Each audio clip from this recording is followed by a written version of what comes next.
Bonjour chers auditeurs et chères auditrices de notre web radio R212, notre auteur Saad Fawzi, en sa qualité d'expert invité, partage son avis et sa réflexion avec vous dans cet article intitulé « 2025, l'année décisive, la fracture de la confiance peut-elle devenir un levier de modernisation ?»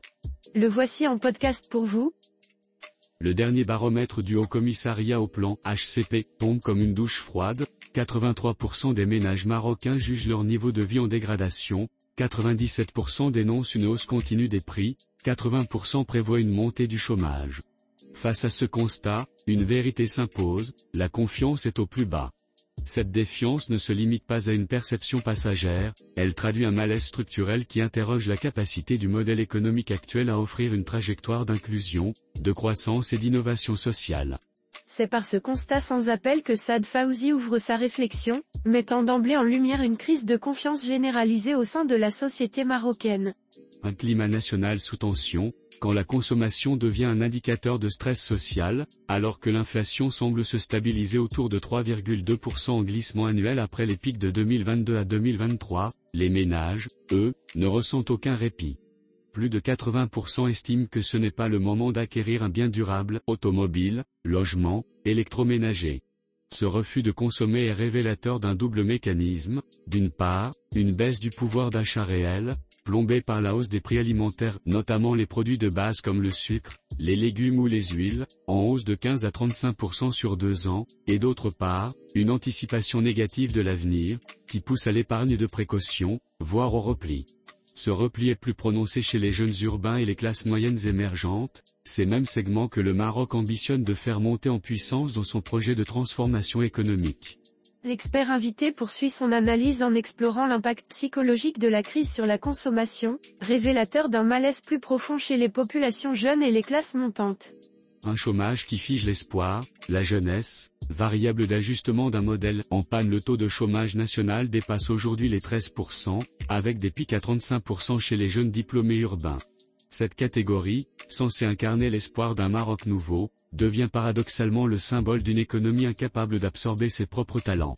Des villes comme Oujda, Nador, Erachidia et Meknès sont blindées de jeunes talents, mais ils ne trouvent pas des opportunités d'insertion professionnelle. Le numérique, la transition verte, l'industrie 4.0, autant de secteurs prometteurs, mais encore sous-financés, fragmentés, ou inaccessibles à une grande partie des jeunes sans capital social ou économique. Pire encore, la désillusion gagne les esprits. Selon le HCP, plus de 7 jeunes sur 10 estiment qu'ils auront moins d'opportunités que leurs parents. C'est là un véritable défi civilisationnel, car aucune transformation ne peut réussir sans l'adhésion des générations montantes. Saad Fawzi approfondit son propos en soulignant le paradoxe d'une jeunesse surqualifiée mais exclue, et l'urgence d'en faire un acteur central du renouveau national.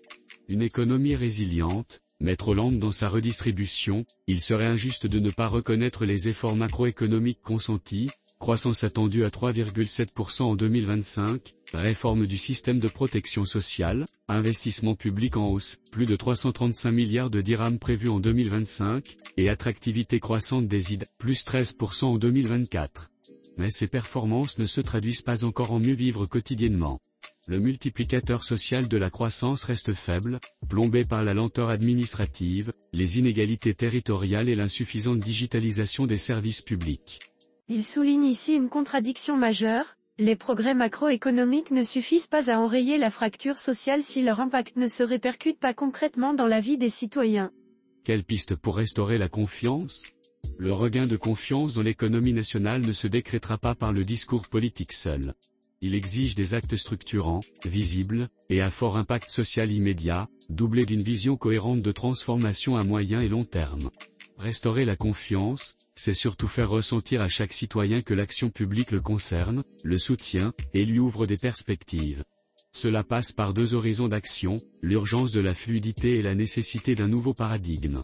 C'est à ce moment précis que l'expert amorce ses propositions concrètes, à la fois urgentes et stratégiques, pour réparer le lien brisé entre citoyens et institutions.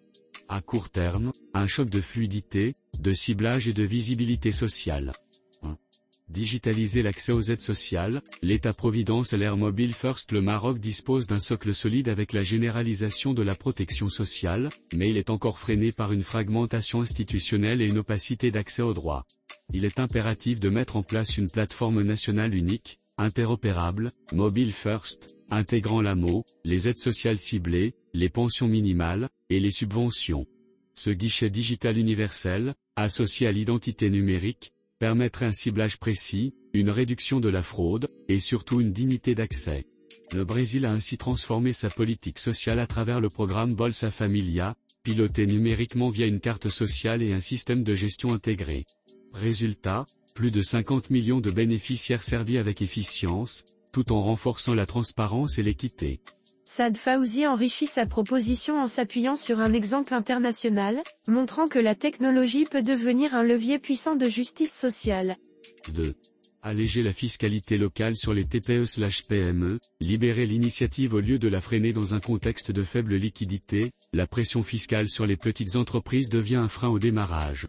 Il est urgent de repenser la fiscalité locale, en la rendant proportionnée, lisible, et appuyée sur des incitations territoriales à la relocalisation productive. La réforme fiscale doit intégrer des mécanismes de différenciation régionale, en lien avec les capacités contributives locales. Nous ne pouvons pas taxer une entreprise Azagora ou Taza de la même façon qu'une entreprise casablancaise. Le Rwanda, par exemple, a introduit un régime fiscal simplifié pour les micro-entreprises, avec un paiement mobile des taxes et des réductions pour les entreprises rurales. Cela a élargi l'assiette fiscale tout en soutenant la dynamique entrepreneuriale. L'expert invité plaide ici pour une fiscalité équitable et adaptée au territoire, inspirée de pratiques innovantes à l'international. 3. Créer un wallet social, pour les produits essentiels, une réponse ciblée, directe, traçable face à l'érosion du pouvoir d'achat. L'État peut expérimenter des bons d'achat digitaux, sous forme de crédits électroniques dédiés aux produits de première nécessité, huile, pain, médicaments, énergie. Distribués via un portefeuille numérique sécurisé, ces bons évitent les subventions généralisées inefficaces et bénéficient directement aux plus vulnérables. L'Inde, avec son système Aadhaar plus UPI, a permis le transfert direct de subventions à plus de 800 millions d'individus sans intermédiaire, réduisant les détournements et améliorant la satisfaction citoyenne. Saad Fawzi conclut ce volet court terme en proposant une mesure sociale de haute précision technologique, alignée avec les besoins les plus urgents. À moyen terme, changer de paradigme pour relancer l'ascenseur social. 1. Investir dans l'économie de la connaissance, former, innover, exporter. L'économie marocaine reste excessivement centrée sur des secteurs à faible valeur ajoutée et à haute intensité de main-d'œuvre peu qualifiée. Il faut changer de matrice, en orientant une part croissante de l'investissement public et privé vers les industries créatives, les technologies émergentes, IA, cybersécurité, cloud, biotech, et l'édition numérique. Ces filières doivent devenir le socle d'une souveraineté économique nouvelle, avec des effets démultiplicateurs sur l'emploi qualifié.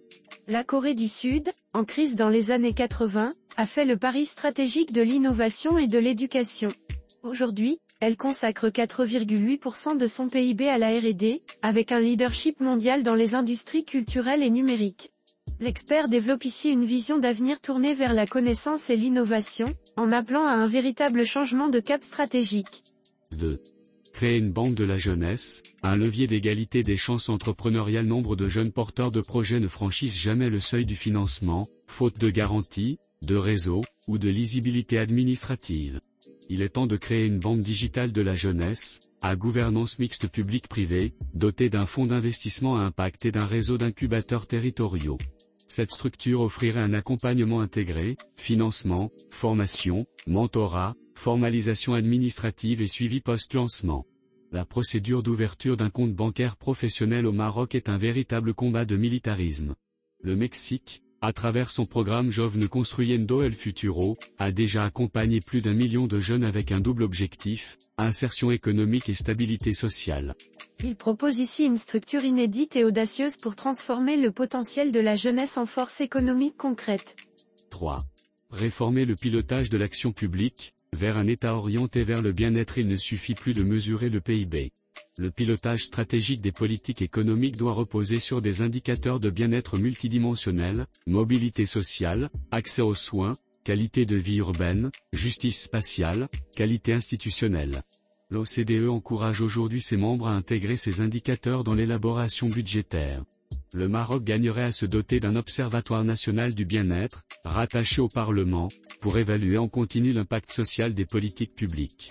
Aujourd'hui, nous parlons de 45% des Marocains souffrent des maladies mentales et psychologiques. Quelle économie nous construisons avec un mental fragile? Pour conclure, Saad Fawzi esquisse une dernière piste, celle d'un changement de gouvernance publique centré sur la qualité de vie et le bien-être social comme nouveau marqueur de performance nationale. Faire du citoyen marocain un acteur de la transformation, la confiance ne se décrète pas, elle se construit.